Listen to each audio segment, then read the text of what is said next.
Okay, we're back for the second half hour, and I hope you put yourself on that true scale and be honest with your evaluation of what you just heard. I left 1 minute to play right here because I want to emphasize something, another angle on this story that's rarely covered. Here we go. I know there's much more to say on this. I didn't even go into the Jesuits, Illuminati, etc.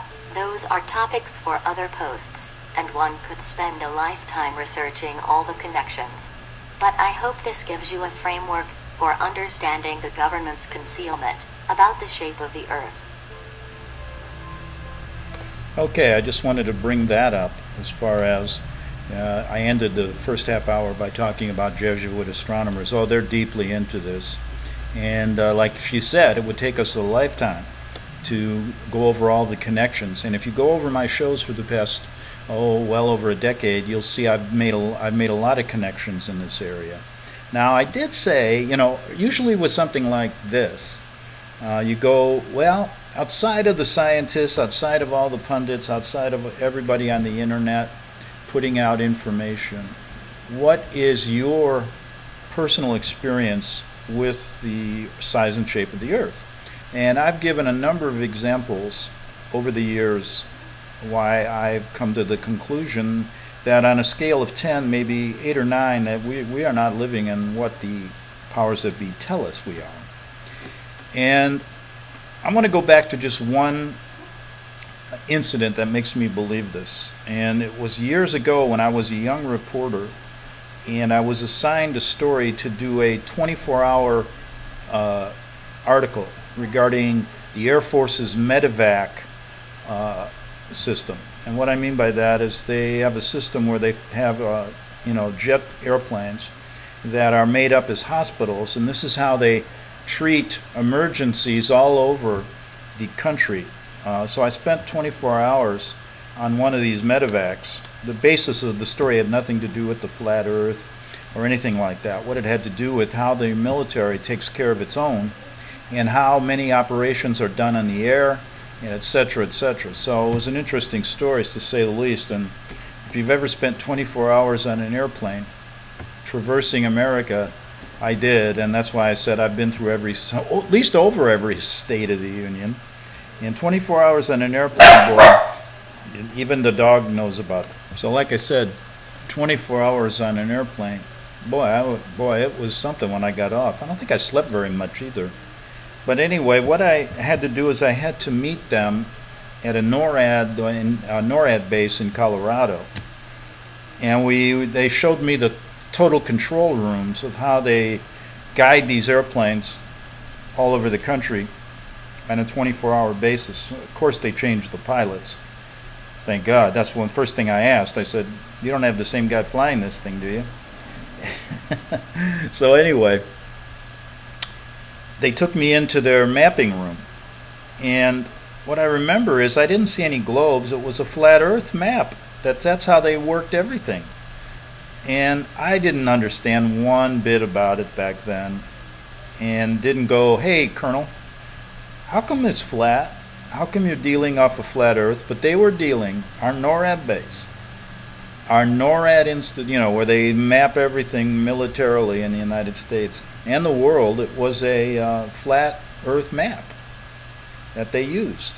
And I was too stupid back then to understand that. But that's one thing I use to consider the fact that they are lying to us. Okay, I did want to spend a little bit of time here, I don't know how long,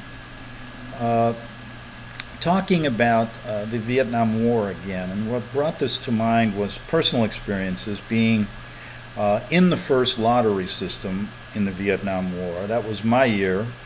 And so I have a personal connection to it by losing a number of friends in the war, etc., and living through that period of war, anti-war, living through the period of the hippies, living through the period of many of our veterans coming back and being not treated like the World War II veterans. And I never quite understood that, because when you understand the Vietnam War, it was a hellish experience. And I've had some personal reactions to it based on a friend that came back that actually shot himself in the foot. And it's an incredible story, and he was never the same after that. However, I did want to center on this.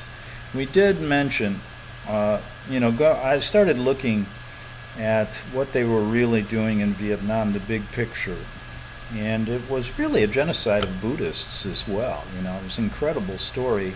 They did call the war Spelly's War, which, if you don't know, Cardinal Spellman was the chaplain of the military back then, and he was very instrumental in a lot of the planning of it, and I think instrumental in giving the final okay to kill President Kennedy, who had backstabbed them in a sense. He wanted to end this thing in '62, right? And it went on and on and on, another decade or so, and how many lives lost. So I found this little article regarding Fight Jesuit Freemasonry, and I thought I'd read it to you. Doesn't give, maybe see if it gives a name here. No. But anyway, let's see what he has to say and see if it brings up anything that I'd watched. I've been watching this documentary on it. And he says President Kennedy began the end of Vietnam War as he became aware its future high point would be Operation Phoenix, the CIA mass murder of 60,000 Vietnamese in cold blood, according to its director, William Colby. The president interfering with the Vatican Holy Office of the Inquisition could not be tolerated. Millions of heretic Buddhists were to be exterminated, which was the truth. The international heroin drug trade would be taken over by the Jesuits. American patriotism and liberty would further be destroyed with these drugs, and Vietnam would be reunited under another communist military dictator loyal to the Pope, like Stalin, like Chairman Mao, like Castro, Ho Chi Minh, waged under the guise of a fighting godless communism. Cardinal Spellman, this is a Catholic, championed America's most disastrous conflict known as Spelly's War, overseen by Spelly's general, the Roman Catholic and CFR member William Westmoreland. Remember, according to Colonel Fletcher Prouty, in his JFK memoirs, the forced movement of over 600,000 Roman Catholics on U.S. Navy transport vessels from North Vietnam to South Vietnam, known as the Tonkin Bay Incident, and considered the root cause of the Vietnam War. The Secretary of the Navy, responsible for implementing that Jesuit agitation, was the Supreme Knight of the Knights of Columbus, Francis Matthews. Knight Matthews' master was military vicar Cardinal Spellman. Later, Spellman made several visits to the war front, calling the American troops the soldiers of Christ. Is this another crusade? Remember George Bush, when they started the Iraqi war, called it a crusade? These guys work hand in glove with their satanic leader in Rome. Now, the soldiers of Christ fighting the Pope's crusade against godless Jew communism, the Buddhists, etc. The outcome of Cardinal Spelly's war was 58,000, well, many, many more Buddhists killed, 80,000 post-war suicides, and $220 billion debt to the Jesuits' Federal Reserve Bank for the war machine, and the Vatican multi-billion-dollar control of the global heroin trade. Since the Vatican takeover of heroin trade, their obedient 14th Amendment American government has been flying in over 50% of the global heroin and cocaine across the border without the need for proper border checks, and promptly turned over to the mafia, bikers, and subsequently distributed to the unsuspecting heretical American public. And when we say that, that's how they view us here. Now, isn't it interesting? You look at today when all the words are build the border wall, Mexico's the problem, they allow people from all over the world to push drugs. That's just to get you away from who's really behind it. And you can bet your government and Vatican are profiting immensely from all these people dying of drugs in America and all over the world. Now, back to a little bit about the Vietnam War. It has to be remembered that the DM South government, the South Vietnamese government, was Catholic controlled. And in Saigon alone, they were a minority, while the Buddhist majority was treated like pigs, to be honest with you. They were treated worse. And you can remember during that period of time seeing the Buddhist monks burn themselves alive. And this was all waged by a Catholic DM government loyal to the Vatican. Spellman involved, the Americans involved. This conflict was unwinnable. They knew it, and they just sent our boys to slaughter, as well as slaughtering hundreds of thousands of Buddhists and innocent people in their carpet bombing tactics, in their Agent Orange. I had a friend that came back that ended up dying from Agent Orange. And all of these chemical problems, this was a travesty. Kennedy wanted out, realized taking over from the French, this was never going to do anything. And we had, on the other side, we have Ho Chi Minh, who was also being controlled by the same Jesuit people.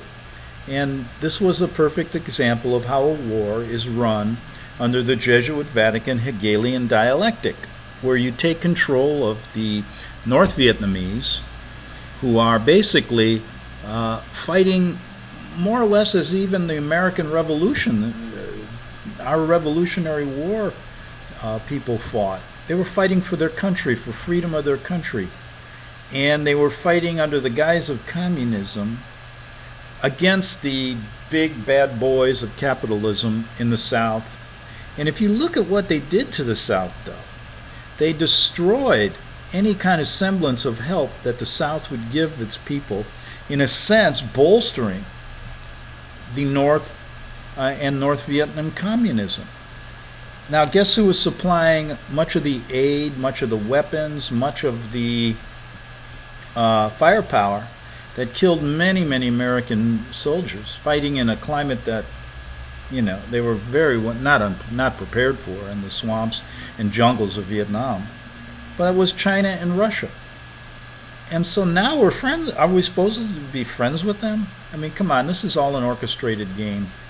And this war is a perfect example of what they're doing today.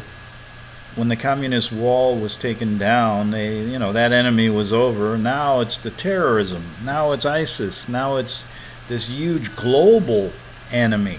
They're expanding, always expanding this Hegelian dialectic. And so I thought the Vietnam War, I remember saying this, not understanding any of this after Vietnam, during the Vietnam years. And I remember saying even back then, naively, not understanding any of the Vatican involvement or any of this kind of global involvement where the top leaders at the top work together. I'm saying if we don't learn from this war, we never will. But you know what? We haven't. And I would have never said that. I was thinking back then there was still a hope and a prayer. Believing in the anti-war movement, believing in that this was just misguided American politics, fighting this evil enemy in Russia. And how could I think elsewise? I grew up as a kid when the communist threat was the biggest. We were told to go under our desks. We were taught all this stuff in case a nuclear bomb hit. And we believed it, And this is how you grew up. So it takes a lot to change that belief system. And you couple that with the belief system, and I'm talking about a lot of Catholics like me, who grew up not only in that, believing in this Cold War and in this communist threat, but also believing in the spiritual guidance of the Vatican and the Catholic Church and all these kind of ceremonies we went to and all of this stuff. The priest is God on earth. Go tell him your confession. I mean, when you get hit, both spiritually and politically with all this stuff, it takes a lot to break that bond. And so what do you do when you do? I mean, many people never do. And it takes a lot. Maybe it could take an incident, like a child abuse incident with a priest. It could take a lot of different things. That never happened to me, by the way. And if it did, I would mention it. But my turning point was having at the time, this kind of naive approach of, boy, I want to learn about the world. I want to learn about everything that I didn't learn about when I was a kid. And I'll become a journalist. What better way to learn than to ask questions? I ended up in Rome and saw the belly of the beast firsthand. That's how I learned.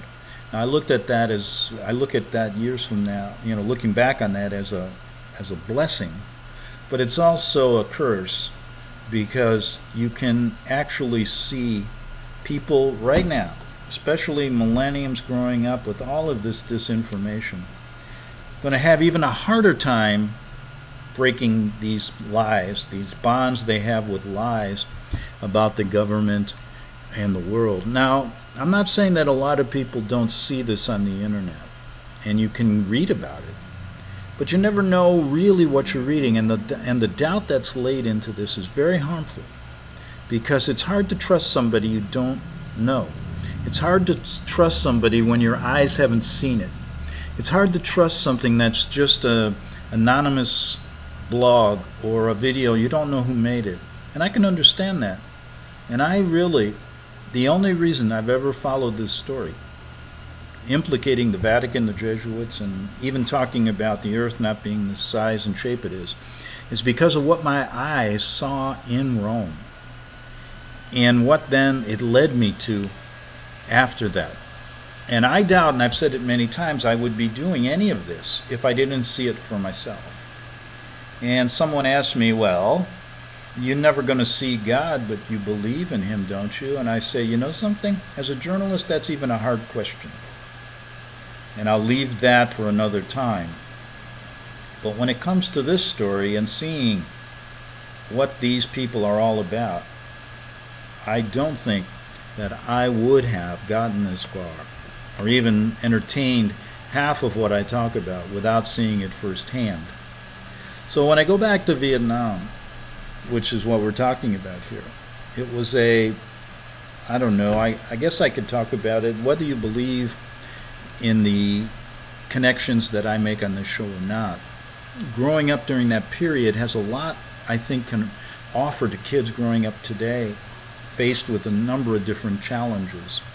But what I saw back then was this kind of division of America between what's good and righteous patriotically, and then looking at the anti-war movement, which was, here again, the Hegelian dialectic at work, ripping apart every fabric that America was built on. And whether you grew up in one or the other, they never did ever meet together to discuss it openly and to really do it till years after. But then what happens is there's another Hegelian dialectic going on. So people are constantly being brought into this thing. For example, after the Vietnam War, did you think things ended quickly? No, there was conflict after conflict until we reached a point of, well, they've got to create the biggest enemy in the world, and here was terrorism. 9/11 hits.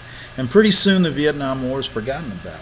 Pretty soon, 18 years after 9/11, that's forgotten about. And the story that's given to you, the one that is a big lie, is believed by more and more people as we go along. Right after 9/11, especially in New York, there was over half the people who couldn't believe the government story. But as time goes on, and the people that have been involved in trying to get to the truth have been infiltrated by COINTEL organizations that are going to discredit them, whatever. And plus, you got groups just like you had involved in the Kennedy assassination, taking over in the Congress, giving you a whitewash story of what really happened. There are still people today that believe that Oswald was the only one involved, and that he could make those shots from the book depository. Yep. And I bet you more people believe that than really what happened. And to know really what happened is really difficult, because there are a lot of different theories, but you can't say one thing. What they tell you as the official story is impossible. And that's the same with 9/11. And as we move forward, you'd think more people would believe it, but they have been so inundated with so many theories, and the real truthful people trying to get at it have been discredited. are not given a platform. It's very easy for Facebook or YouTube now to control how many hits you get, where you're put on this kind of back burner. So if they can keep the minority of people listening to the garbage, they'll always retain their control. And let me end with this, a generality. People ask me, how can you blame these people like the Jesuit order and the Vatican when we never heard anything about them? You're one of the few people that talk about it. I say, well, there's more people than you think, but you're right. And the reason is that's the only way they can function. They have to be, that's really what they are, a secret society. And you would think over the years people would be wise to it. But I found by reading in history, there were more people wise to it before the internet came. People in the 1800s here in America understood this story a lot more than people do today. And I said, how could that be? There's more information out there than ever. And that gives you an idea that the information is out there. But how credible is it? And the more information there, the more it's controlled.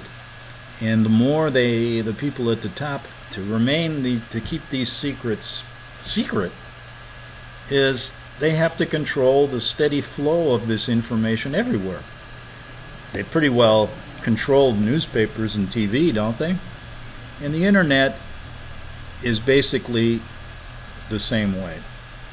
Don't think that they haven't thought about this in the past before it even started. How can we make sure that we can keep the people that really understand what's going on to a minority so that we can still get away with all these lies? It's that simple. And by controlling it, by presenting so much information and disinformation, by constantly having chaos out there in the news, by constantly a new enemy to fight, by constantly every other day in America there's a school shooting there, and these things 40, 50 years ago didn't exist. So you know that something's up in Dodge, right? And it's up to you to wade through all this stuff. And unfortunately, a lot of people give up. And the reason is it's too damn hard. And that's what they want. But listen, don't give up on yourself. That's all I can say. If you're true to yourself and you at least answered that question that I gave you in the beginning of the show, where are you on this true scale regarding this story? That's a start. Because if you're down in the 1, 2, or 3 area, are you going to just quit? If you're in the 8 or 9 area, are you just going to quit, knowing that there's so much more? So think about that and use that on most any story you run into, because you'll find that I found when I was a journalist, a young kid, I thought I knew everything and I realized I knew nothing. And the older I get, the more I realize how much more there is to learn. And I have to remind myself every day, don't give up, just keep going. And something new, something important that you didn't learn the day before will happen. But if you just give up or you just think you know it all, you might as well just stop right there dead in your tracks and don't do anything, because there's really no reason to live anymore then, right? And that's that's what they want, maybe. But anyway, I only got 15 seconds. Go to my website at greganthonysjournal.wordpress.com. Get shows going back over, I don't know how many years. I keep saying 14, 13, 12. It doesn't matter. But anyway, go there. There's a button there. You can donate if you'd like. We're listener sponsored. See you tomorrow on Investigative Journal.